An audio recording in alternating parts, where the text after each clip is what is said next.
Here are 10 things you need to know about drinking in Las Vegas before you visit, and some of these are gonna shock you. Number 1, the average price of a drink in Vegas before tip is $20. Number 2, you can drink for free if you are playing, but do not sit at the bar because they will monitor how much you're spending. Instead, sit amongst the machines, occasionally press the button, and drink for free as long as you'd like. Number 3, tip those servers $5 or $10 in advance to get their attention, and then order 2 free drinks at a time, and they will keep them coming. Number 4, you cannot drink in an Uber, Lyft, or taxi, but limos and party buses are fine. Number 5, you cannot bring your own drinks to the pool and expect party pools to charge as much as $30 to $45 per drink.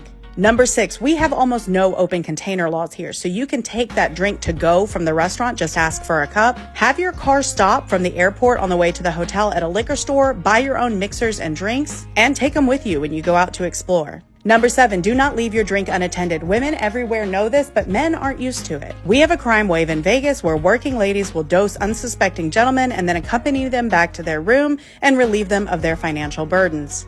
Google trick roll. Number 8, they will serve you well liquor for free unless you ask. Be specific, and sometimes you get top shelf for free. Number 9, the best drinking value in town is the Royal Crawl. 5 premium drinks for around $37. Details and comments. Number 10, only go to frozen daiquiri bars that add the liquor in front of you. Try -5, and don't forget to follow me for all the Vegas.